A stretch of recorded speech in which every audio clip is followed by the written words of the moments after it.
Hello everyone, welcome to our discussion Safety Pe Charcha.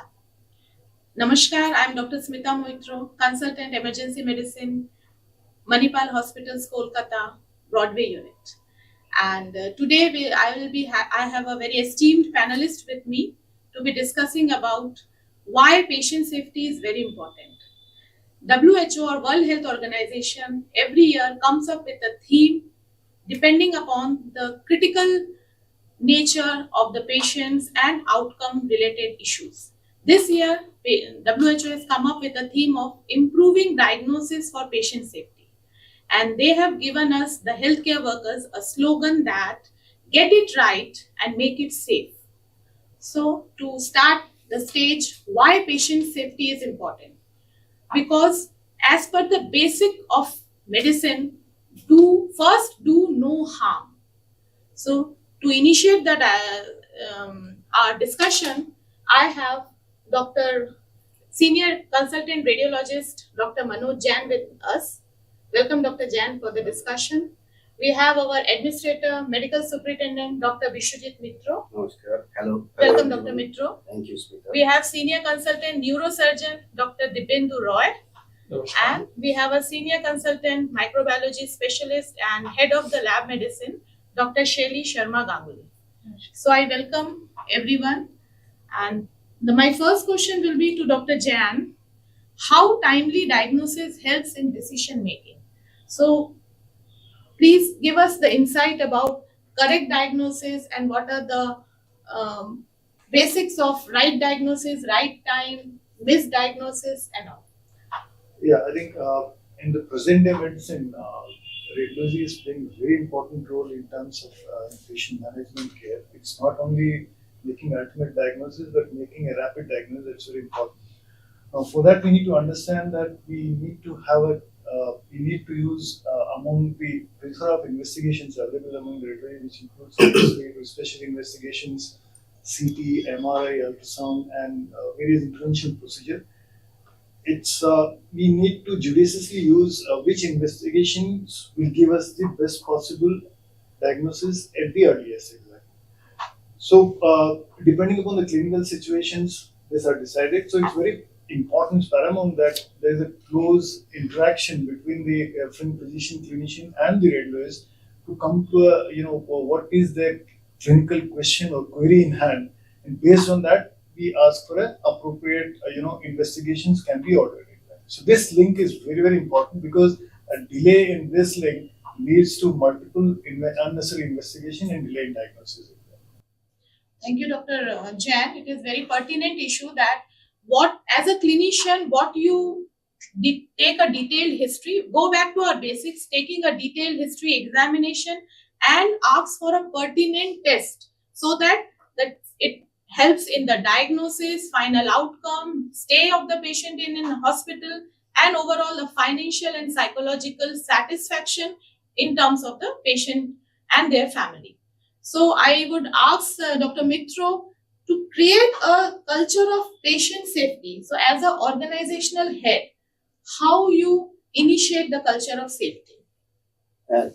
Thank you, Smita. Actually, you being the emergency consultant, you know obviously that the treatment starts from the emergency. And culture, as you can understand, that it's not a one-day affair. It's a usual practice we need to imbibe within ourselves. And it is a regular basis we need to practice the same thing. So to develop a culture, actually we need to train, treat and test people. See, healthcare being a huge system where it's a team-based approach. It's not an individual approach, neither is an approach of a day-to-day affair.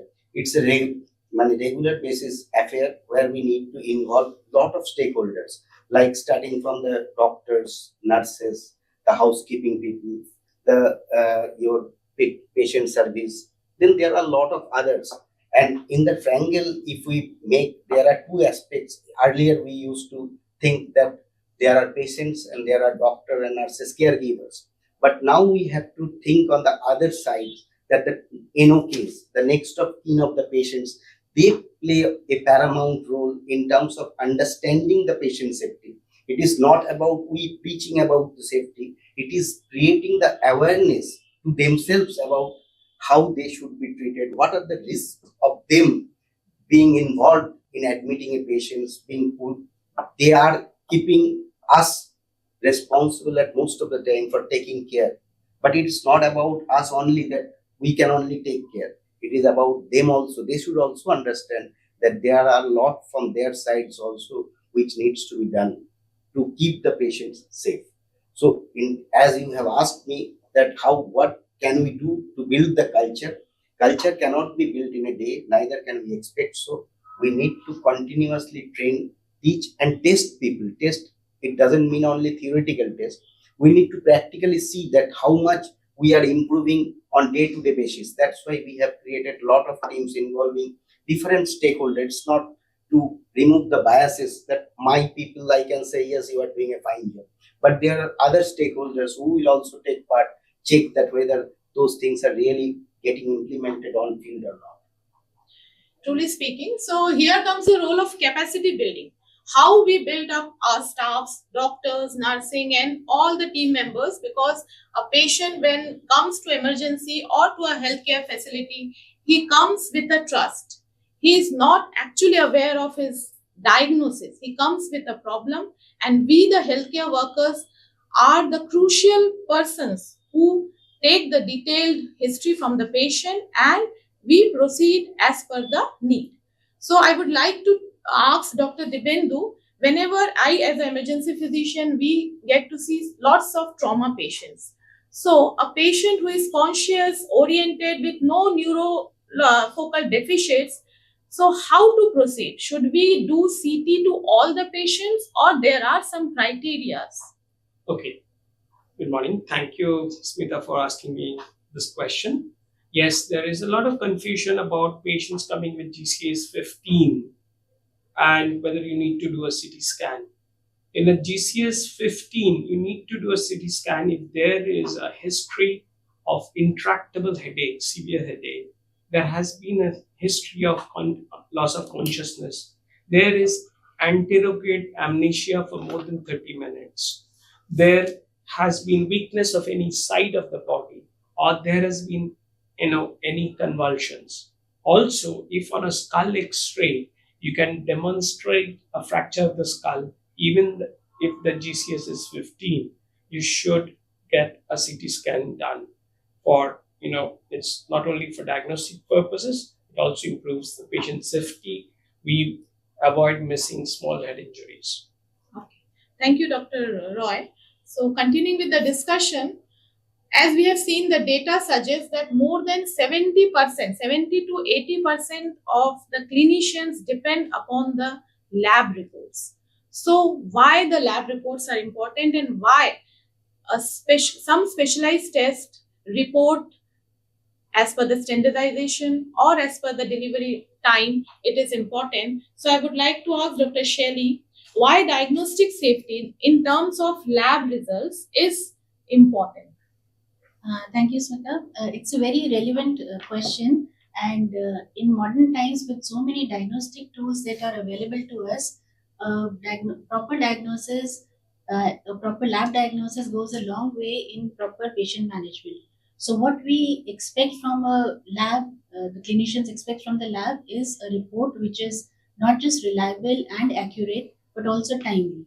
So, if we can provide a result which is accurate, which is reliable, and which comes with a proper tag, then it is going to help the clinician in making the proper diagnosis and treatment of the patient.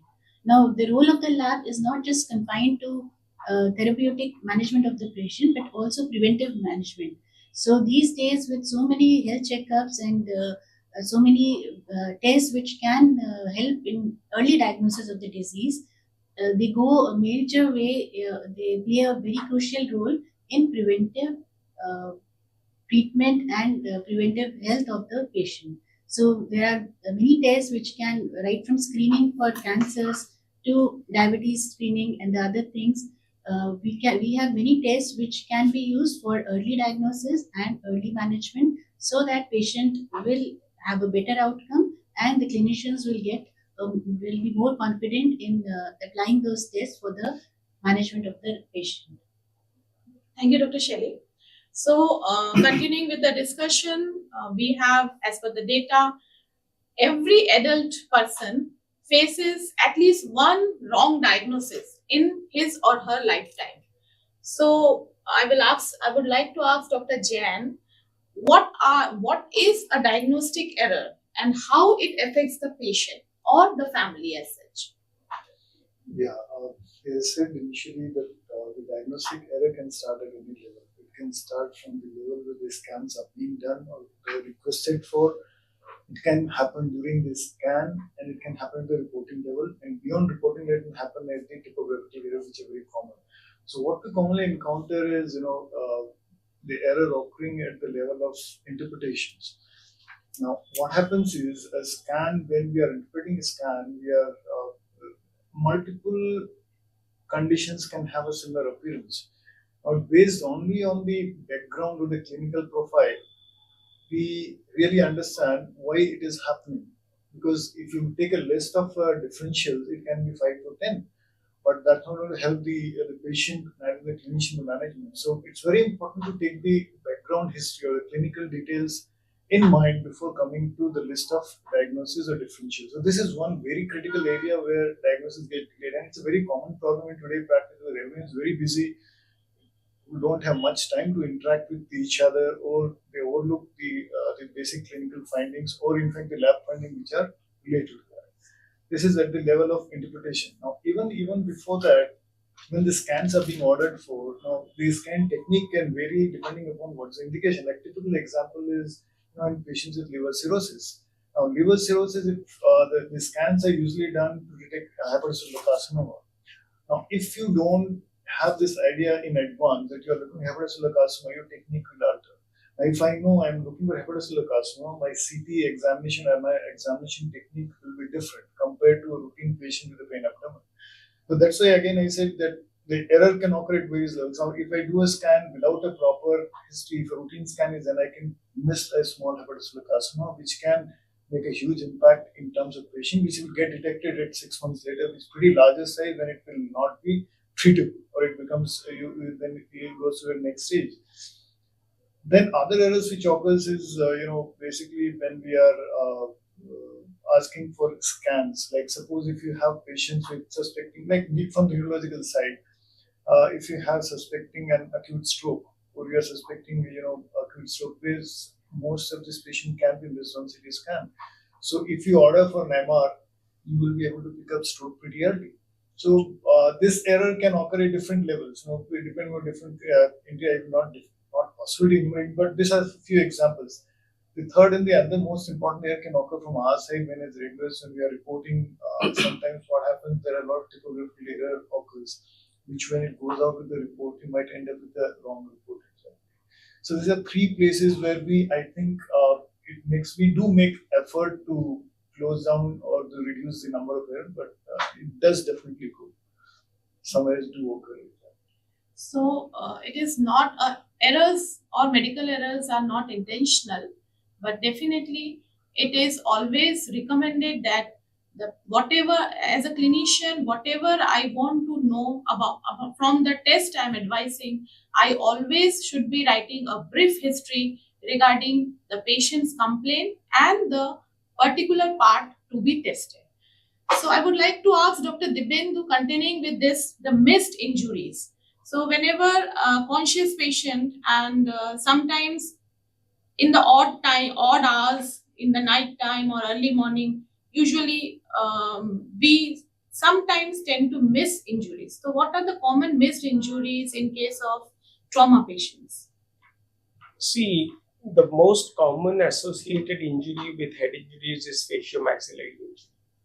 So, when we are doing a CT scan of the brain, if you need to do a CT scan of the brain, it is a good practice to get a 3D CT scan of the face to evaluate whether we have any zygomatic or other fractures.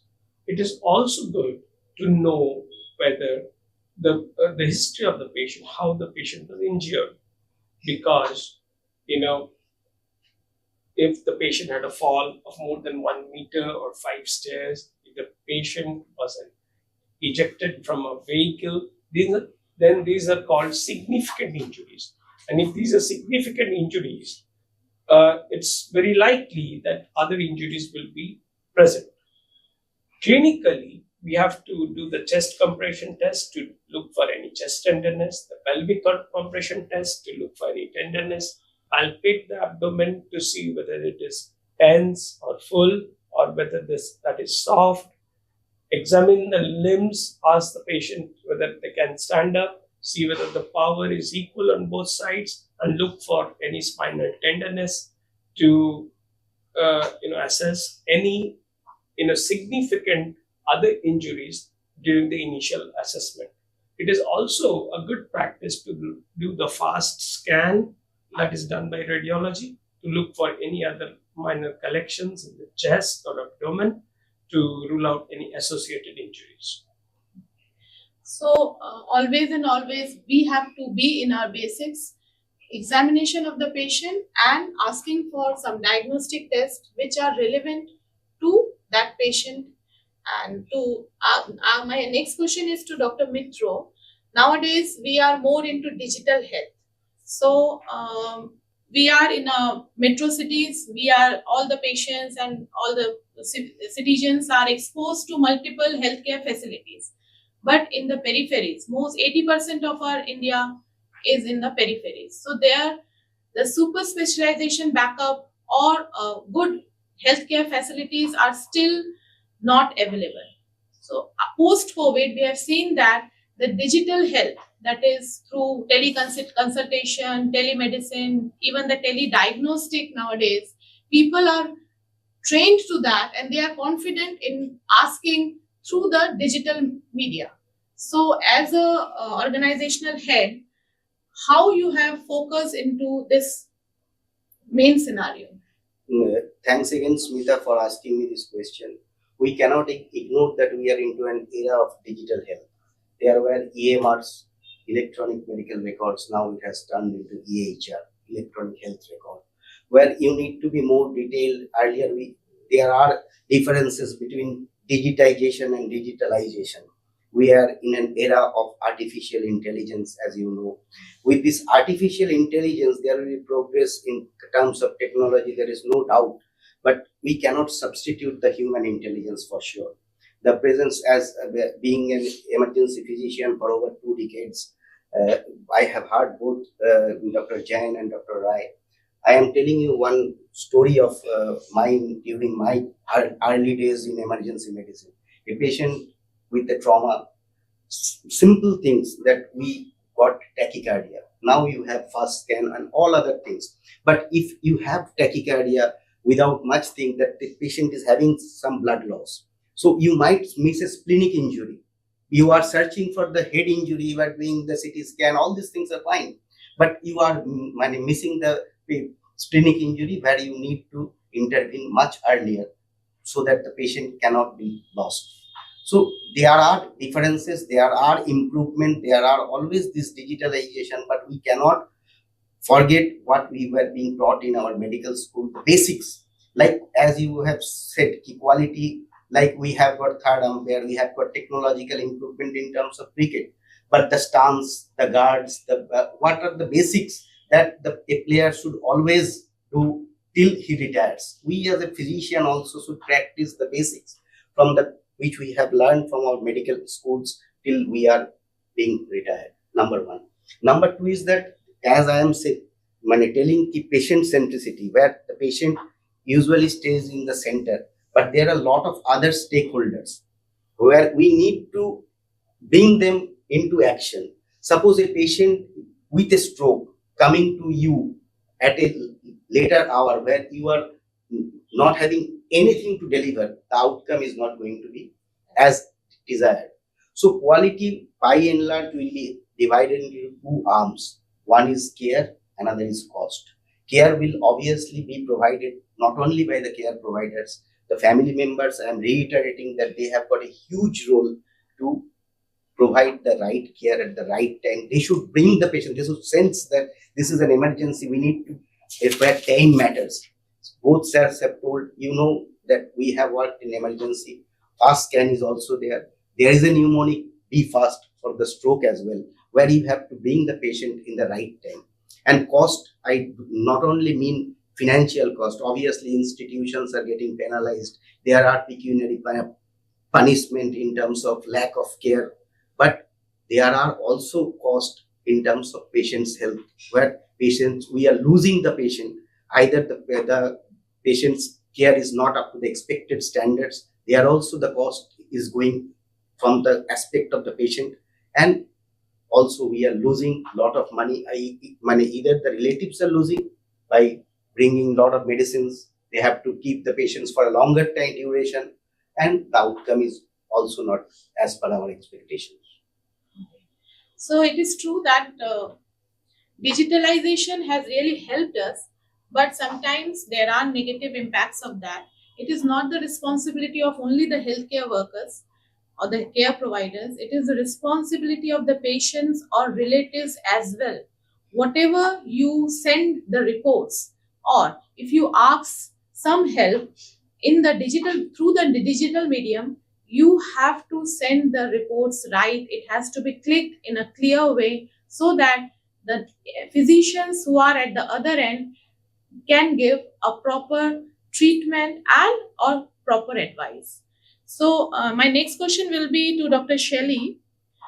What is a syndromic approach for common diseases, so that as all the audiences, they can believe or they can take the advices as per the doctors, whoever advises. So what are the syndromic approach for diagnosis? Syndromic approach to diagnosis is a new concept which has come in, where based on the signs and symptoms of the patient, like which part is affected or infection is suspected in which particular system of the body. So once that assessment is done by the consultant and a syndrome is identified, it could be meningitis, it could be a respiratory tract infection, it could be a gastrointestinal infection. So based on the system which is affected and based on the syndrome of the patient, the clinician can advise a test. And nowadays we have tests which are reliable and accurate and very timely. So like BioFire is one test where around 20 to 30 pathogens are targeted in one particular test, and based on the syndrome, the likely pathogens are identified. So if a patient is suffering from meningitis, so all the likely pathogens which can cause pathogens, it could be a bacteria or a virus or a parasite. So all these pathogens are present in that one particular test, and instead of going for different tests to identify different pathogens, in one particular test we can target all these pathogens and we can detect if any of these pathogens is responsible for that particular syndrome which the patient has presented with. So this is the whole concept behind the syndromic approach to diagnosis, and it is very important that a clinical diagnosis is made at the bedside and a proper sample is collected and a proper test is advised for the patient. So based on the syndrome, we can identify even pathogens which are difficult to detect by other ways. These tests are mainly PCR based. Thank you, Dr. Shelley. So my next question will be to Dr. Jain. So how you build a trust in diagnosis can be, sometimes building a trust is a challenge because you are at an end where you are not commonly interacting with the patients. So how you develop the trust and how you develop the department so that the best possible result or interpretation can be done from radiology department. Trust depends upon, it's basically we're looking at patient trust. It starts from the front desk, from the reception itself. It starts, how a reception they are taking care of the patient exactly, whether they have been properly informed about the investigation, what are the precautions which needs to be taken have been taken or not. Like simple thing, like if a patient comes for a CT scan, we usually ask patient has to come fasting, patient has to come with a relative, patient has to have his creatinine report done. Or some procedures to be done, we ask them to get something like INR or P time to be done. So whether this is informed or because this is a very because this is the first interaction with the department, and if there is some mistake on there, if it creates a negative impact. So though the diagnosis may not be wrong, 50% of the problems are basically because of the trust deficit. Communication, and trust deficit. So next is how they are taken care of by the healthcare person. The healthcare person starts with the nurses, the staff nurses are taking care of the patients, the technicians, how they inform them, how they talk to them, what are the things which should be happening during the scan, because whoever is coming is getting it done for the first time. So there, it's very important to communicate to them what the scans are, how the contrast will be injected, how long it's going to take, and what are the precautions one needs to take after he goes out after the investigation. Now, after that, the technical studies are done. Then we sometimes do interact with the patient if we find them really, very tensed up or very angry, whatever, because they come with some problems, so they are always mentally harassed. So we do sometimes talk to them directly also. All this helps, in building a trust with the patient and for them to believe what we are writing is factual, it's true. It's not that. So if the thing goes the other way around, if they have very bad,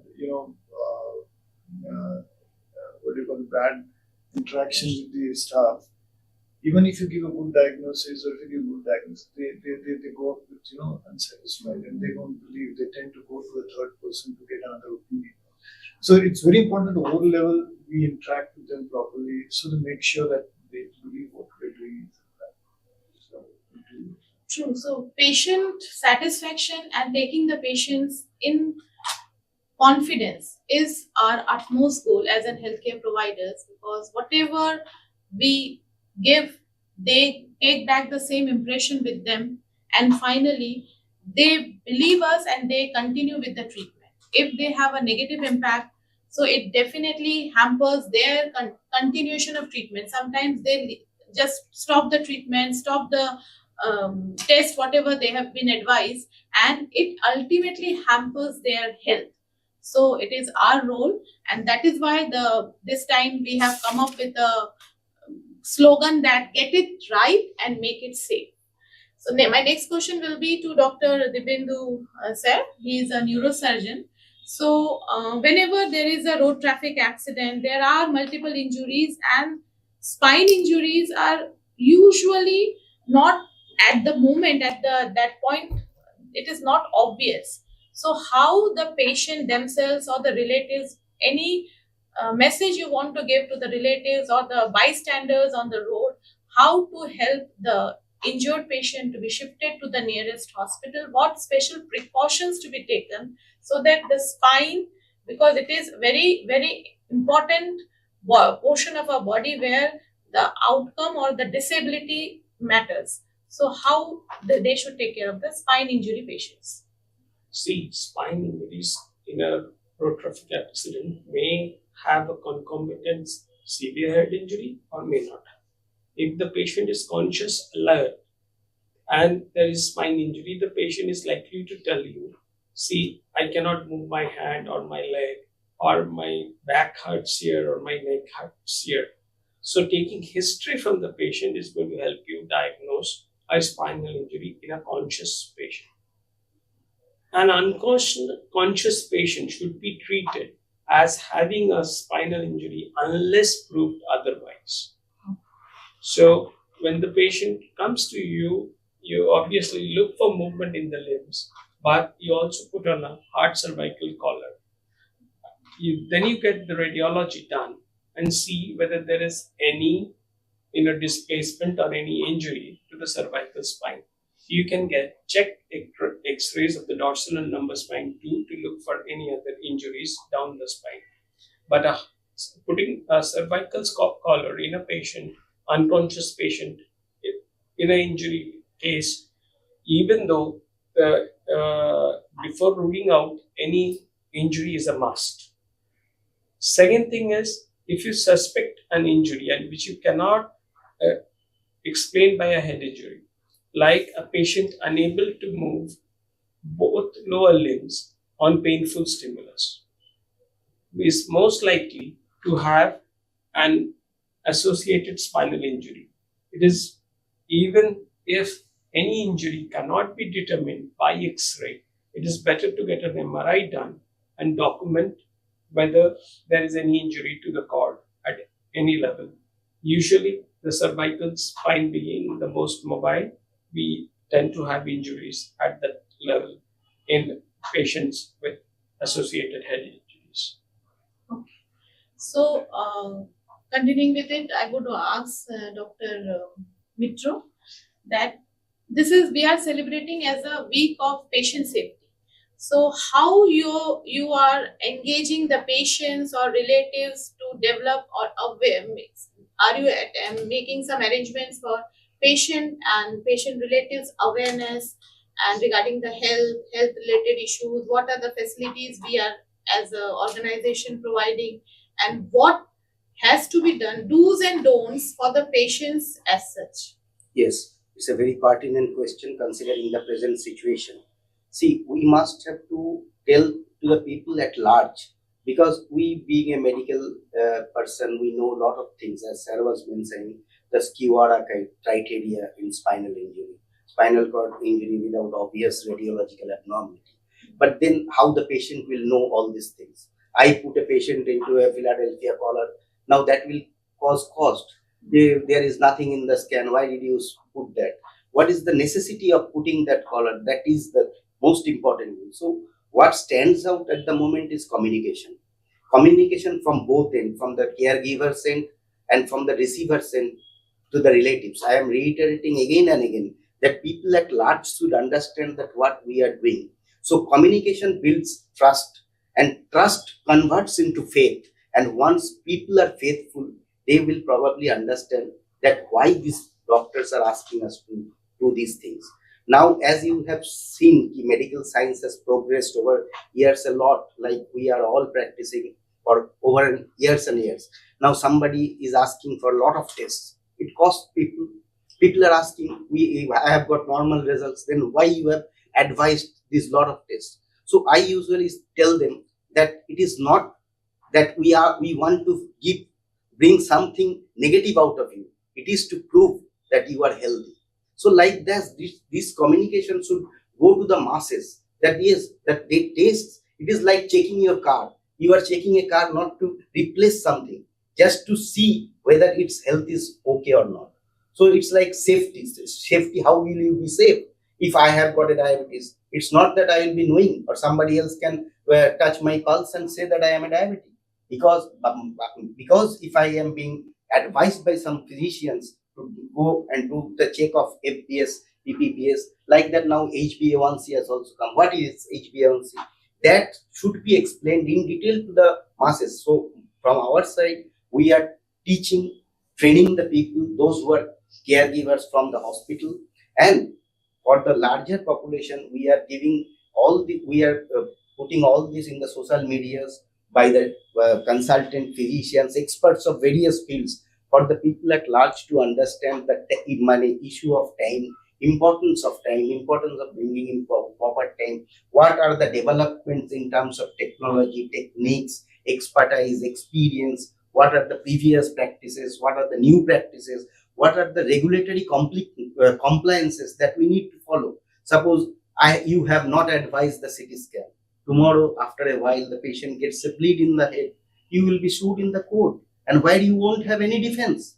So these changes need to be told to them in their own language so that they understand. It is not a one-way communication. The communication should be understood. Then only trust will be built, and trust converts into faith. It will be a fantastic world we live. Thank you, Dr. Mitra. My next question will be to Dr. Shelley. So, as we are discussing about improving diagnosis, so in the peripheries, usually the collection areas, the sample collection areas at our hospital, outdoor department, or whenever there is a home sample collection. So, what are the challenges you face to accept or these samples, and then you have to release the results? So is there any challenges you face during these samples which are collected from the outdoor or from the home centers? So there are three parts mainly which contribute to reporting a reliable and accurate result. And these three parts are the analytical part, and the post-analytical part. So in the pre-analytical part, what is important is that a proper clinical diagnosis is made. Based on that clinical diagnosis, the clinician has to choose a test. So there is a menu of tests, many of new tests and conventional tests which are available to the clinician, and he has to make a choice based on his requirement and based on the symptoms of the patient. When he has selected a test, then the next step is how the sample is going to be collected. So that is the area where it has to be properly monitored, and proper preparation of the patient has to be ensured. There are some tests where timing is very important, or the patient needs to be in a fasting state. So that again is to be kept in mind, and also like what sample, whether it is adequate or not, and how much time is taken to transport that sample. So if it is a home collection, then the transport part is very important. In what temperature the sample is transported, and how much time the transport takes. So we have to ensure that. And again, when the sample is received in the lab, then also the integrity of the sample is checked, whether it is sufficient volume, whether it has been collected in proper way, and whether it can be used to generate a proper result or not. So the screening is done at various levels. Then again, if the sample is not taken in a proper way, then there might be some contamination. It is very important and very pertinent for culture-based tests, where we grow bacteria to see whether the patient is suffering from an infectious disease which can be cured using antibiotics. Now, if the sample is not properly collected, then there will always be a chance of contamination, and what we would report would not actually depict the condition of the patient, and it might lead to a false diagnosis or false mismanagement of the patient. Again, if the patient is already on antibiotics and a culture is advised for that patient, so it is important that the sample is collected before the antibiotic is given, or if it is a patient where no antibiotic has been started, the sample should be collected before initiating the therapy. And after that, the sample goes to the lab and the analytical phase starts. Here, it is very important that we do tests which are based on scientific methods and which are based on validated methods. So we do the validation of the test, and the machines are also calibrated, preventive maintenance is done, so that the results which we get have a certain, we can say with certain confidence that the results are accurate. And what contributes to this quality assurance in the lab is the use of controls and calibration. So for every test, we have certain controls. We use calibrators to check whether the machine is performing as per the requirement or not. And by doing that, which is done on a daily basis, we are assured of the quality of the results. Then there is also the quality assurance, this which I said just now, is this part of the quality assurance is internal, and then we also have external quality assurance, where we get a sample from a third party, usually a independent body. They provide us samples on a monthly basis. We test them, we give them our results, and then we come to know whether our results are matching with the other results from other parts of the country, or whether we have given acceptable results, and based on that we are assured of the quality of the results. And also we have this accreditation, annual accreditation, which happens on a yearly basis. And again, all these three things, internal quality assurance, external quality assurance, and accreditation of the lab, it gives certain amount of confidence to the clinician who is getting the report and to the patient that the report or the results are accurate and reliable. And the last part is the post-analytical phase, where we have to interpret what the result is and what we give to the patient. So everything which the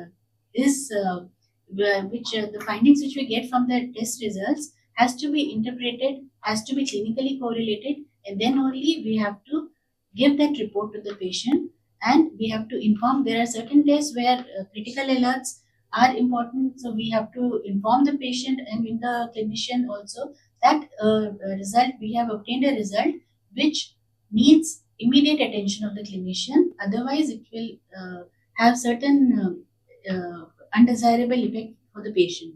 So timely management can be assured if all these things are taken care of. Okay. Thank you, Dr. Shelley. So, in a nutshell, it is that the training and capacity building of the persons who are giving care to the patients, because whoever patient comes to give a blood sample, the person who is at the end, who is taking the sample, should be knowledgeable enough to collect the sample in a right process, and he should have a basic knowledge about the test. Then he can have an interaction, communication with the patients or the family members regarding what is the test, what drugs they are, what medicines they are on, is the patient is on an empty stomach, or the patient is having some, like the urine samples. So how the samples are collected, this is very important, because this ultimately affects the outcome, which is the reports. And if the reports are wrong because of these in process defects, so ultimately the health of the patient is at stake. So the care provider has to be trained, skilled, and he should be having a good communication with the family regarding at each step. The patients and the families have to be involved whenever we are doing any process. So my next question will be to Dr. Mitra, that regarding the caregivers who are delivering the cares at every step, what diagnostic say, what is the diagnostic safety importance to them? So how we can develop these skills to the caregivers? So, what else can I give except training from the proper persons, like Dr. Shelley is there, who usually trains to all the departments. It's not about particularly any one stakeholder. It's from the sweeper to superintendent, from the housekeeping to the highest administration, the hospital director. Everyone needs to be a part of the training session, and we ensure that everyone is being trained. And as I have earlier told, training has also been, it should be reflected in your way of treatment, how you are doing things. It's a practical approach. It's not based on perception. It's based on reality and practicality. So we must ensure that we are giving proper training. Our quality people are looking at every aspects, whether they are being trained or not. But I want to say something, that in spite of repeated training, doing our best efforts, at times there may be certain things which we cannot prevent. But then the exercise of building trust, then the exercise of communication, then the exercise of acknowledging that yes, we are at a fault, to explain the people, the the patient side people, I mean the NOK and all, it's of paramount importance, so that we are taking care from our bit. If any other suggestions come to us in terms of improving our service, we are always free. We always ask people, we always deliver lectures at the OPDs by our different stakeholders. We communicate with the patients aspect, relatives, next of kin. To their suggestions also we are taking. We are doing the bit we can, but still we are open for any other improvement.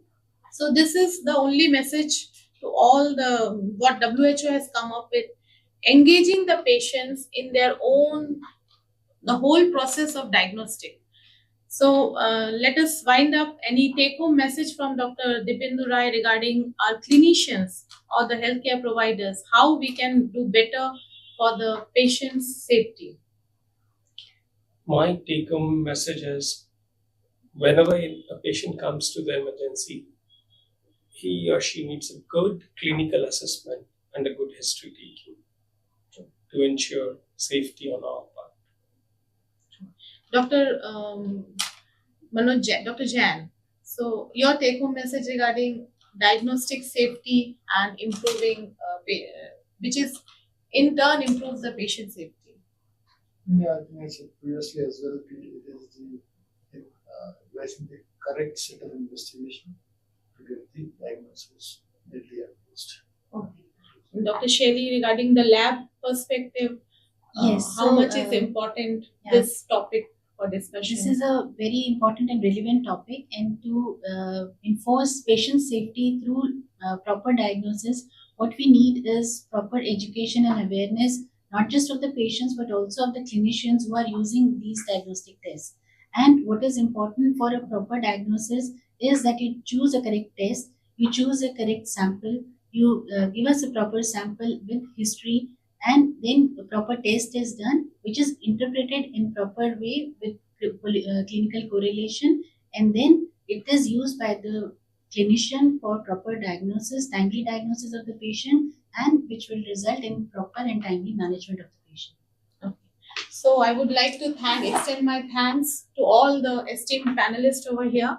So it is a take-home message is always that we, the healthcare providers, are the trust builders to our patients and their families. So we take the responsibility to continue with our training and all capacity building of our healthcare providers. So I would like to thank Dr. Mitra, Dr. Jain, Dr. Roy, and Dr. Shelley, and wishing you all good health. Take care.